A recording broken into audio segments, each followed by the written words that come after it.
Alors que la très sainte Vierge, Théotokos, dormait sur le mont des Oliviers, après avoir séjourné dans la ville de Bethléem, notre Seigneur Jésus-Christ vint à elle et lui demanda: « Ma très sainte mère, dors-tu »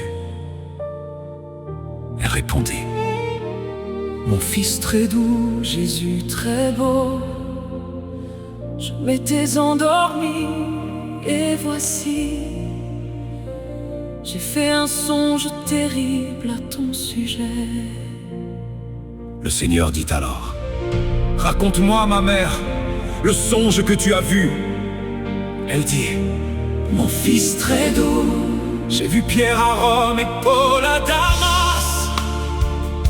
Et toi, je t'ai vu dans la ville de Jérusalem, crucifié sur la croix entre deux larrons. »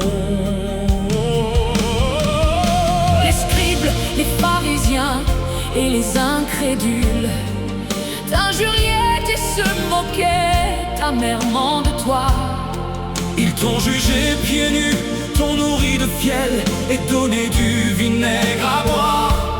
T'ont frappé la tête avec un roseau et un bâton, ont craché sur ton saint visage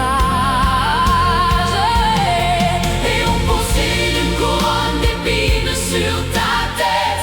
Et l'un des soldats a percé ton côté d'une lance, d'où ont aussitôt coulé du sang et de l'eau. Le soleil s'est obscurci et la lune est devenue rouge. Le voile du temple s'est déchiré en deux, du haut en bas, et une grande obscurité s'est abattue sur toute la terre. De la 6e à la 9e heure, il m'a semblé que Joseph et Nicodème t'ont descendu de la croix, t'ont enveloppé dans un linceul pur et t'ont déposé dans un tombeau neuf.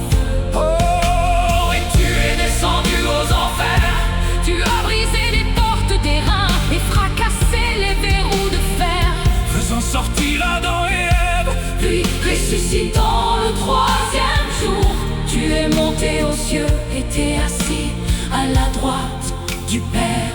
Et le Seigneur dit: Ma très sainte mère, en vérité, tu as fait un songe profond. je dois souffrir toutes ces choses pour le salut De l'humanité. Et si quelqu'un consigne ton songe Par écrit et le conserve chez lui ou le porte sur soi, le diable n'approchera pas de cette demeure et l'esprit mauvais en sera chassé. l'ange de Dieu se tiendra sans cesse à sa droite, Et cette personne sera délivrée des assauts et des afflictions causées par les méchants. Si elle voyage en emportant ce songe avec elle, elle ne craindra ni la grêle, ni le tonnerre, ni la foudre, et sera préservée de toute mort subite. L'archange Michel sera à ses côtés pour guider ses pas, pour qu'elle aille au juste jugement. Et au moment de quitter cette vie, il trouvera miséricorde. J'apparaîtrai en septembre En ta compagnie, ô ma mère, et mon ange prendra son âme pour la conduire au royaume des cieux, afin qu'elle s'y réjouisse avec tous les justes qui m'ont plu depuis le commencement.